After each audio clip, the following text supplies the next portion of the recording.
Shannon Rose here, OneWrestling.com exclusive. I'm here with Big Vito. How you doing, Vito? I'm doing good. Thank you very much for having me. We have a lot of things to talk about, including your brand new school, which we'll touch upon in just a moment. The first thing, a lot of people ask me about whatever happened to you back in the day with the dress gimmick, and it was so hot, and the WWE, you were so over with the fans, and then you disappeared. Why is it, what happened between your relationship between you and the WWE? Well, I'll tell you, Shannon, and for the people listening on this, it wasn't anything in particular. It's just when they have a change of heart with the production people, the creative team, and they think they were right at that time. Michael Hayes took over. It was his show, and he wasn't partial to the dress, even though it was probably one of the most over gimmicks in WWE. And let me ask, before you, how does that come across? I mean, did somebody actually come up to you and say, "Hey, Vito, are you okay with wearing a dress?" How did that come up in the conversation? When you've been a professional like I have, and you know how to handle every single situation. I mean, I was a German, came back to be an Italian tough guy, and when you have the grooming and proper training and people taking care of you in the wrestling business and teaching you, you can accomplish anything. Giving me a dress was being a well-rounded grappler, working and having the psychology to get it over to the fans, and it was probably one of the most greatest times I ever had in the wrestling business. Undefeated, and probably the most recognizable pro athlete in all the sports for 1 year. And how did you actually work that gimmick? I mean, did you do any kind of training? Did you look in any women's magazines? How did you even go dress shopping? Did somebody go with you? I learned on the fly. I've taken them off and never put them on. So it was but the one thing I learned about the dress is that it made you look at a different side of people, and it made you look at a different side, how a different lifestyle lives. And when you look at something like that, it makes you dig inside you, and like people wish they could have been me. But if you have the courage and you have the guts to be that persona, and you can go out there and do it on an everyday basis, people envy you. They respect you even more. And nothing I got more from the WWE dressing room was respect for doing that gimmick at that time.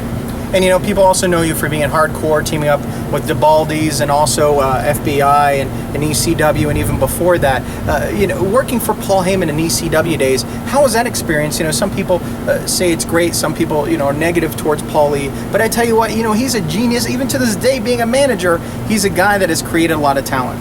Well, I tell you, at that time, nobody really wanted to go to WWE. We were ECW, and when you went into that dressing room, Eagles were left at the door, and you got to participate. Probably one of the greatest promotions ever. Paul had a way of getting you excited about your role in the company. Wasn't anything bad about anything. It was probably the best decision I made to go there, because at that time it was a crossroads, and I had just come back from Japan, All Japan Pro Wrestling. I'd pinned the great Mizawa. I was doing great things, but I just couldn't get over the hump. And ECW gave me a different life, a different direction, taught me a few things that I needed to learn. Eating a piece of humble pie never hurt anybody, but it was a great experience, and it led me to have an even better career. And I'm always thankful for Paul Heyman and Taz for letting me be a part of the ECW. How about your days in WCW? You were there towards the end almost of the dying days of WCW. Some people, and I know you were tight with Vince Russo, your comments on WCW and your past with them. Greatest experience to also, I got to be on TV during the Nitro Wars. I main evented with Kevin Nash. I wrestled all the greats in WCW. I got to be on all the pay-per-views. I got to be tag team champion with Johnny the Bull with the Mamalukes. Then I went on to be, WCW Hardcore champion, and I beat the one man who was undefeated during that time, legit one-on-one, Terry Funk. Probably one of the greatest, most prestigious nights in my career. It really was a coming out party. I have nothing bad to say about WCW, because like everything else in life, it's an experience. You learn, you take it, and I would never trade that experience for anything in the world. Speaking of an experience, you worked under some of the greatest minds, from Paulie to Vince McMahon, but you're being a genius in the sense you're opening your own wrestling school. How is it that your wrestling school is going to be different than those out there? Well, at my wrestling academy, and I say it's an academy because one thing you're going to learn at the academy is discipline and wrestling. You're going to learn how to be a well-rounded grappler. You're going to learn the business from the bottom all the way to the top. You're not just going to be a wrestler, but you're going to be a businessman. And I'm going to teach you how to groom, how to dress, how to eat, how to sleep, how to prepare yourself to take on the wrestling world. Not everybody makes it. Get that straight right now. But when you leave my academy with my training, you will not only be a better wrestler or become something, but you'll become a better person for what you achieve. And that goes for all parents who need their kids to come. I'd like to start an after-school program for kids. I'd like to do things in the community. It's going to be a place where people can come. My academy is going to be different because I want to take it to a different level. I want it to be unique. I want it to be different. I don't want it to be like the rest of the wrestling places. I have the credentials and the backup to do it. I have the credentials. If you come to my wrestling academy, you'll learn the right way, and believe me, you'll get your money's worth at Big Vito's Wrestling Academy in Clearwater, Florida. And if somebody wanted to become a professional wrestler and wanted to contact you, how can they go about doing that? They can do it at bigvito.com. You can hit me on Facebook and Twitter, Vito LaGrasso. On Facebook, it's Big Vito LaGrasso.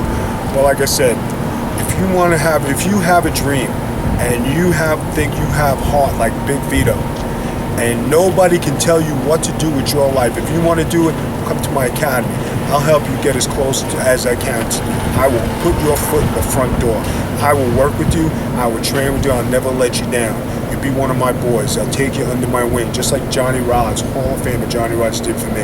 And all the greats and all the people who proceeded before me, like the Bret Harts, the Legion of Doom, The Undertaker, and everybody from that time. I was a WWF rookie in 1991 that all took me under their wing, and I got to learn from the best in the business. And with that tutelage and training, I couldn't be beat.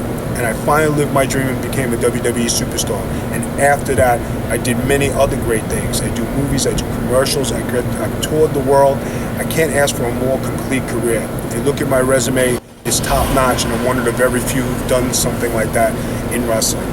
And I'm grateful for it. And as far as my wrestling academy goes, I didn't just do it on my own.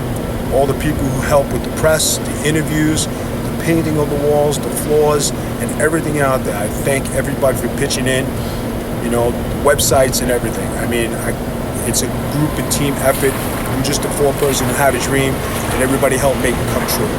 Shannon Rose right here with Big Vito exclusive, right here on OneWrestling.com. Thank you, Big Vito.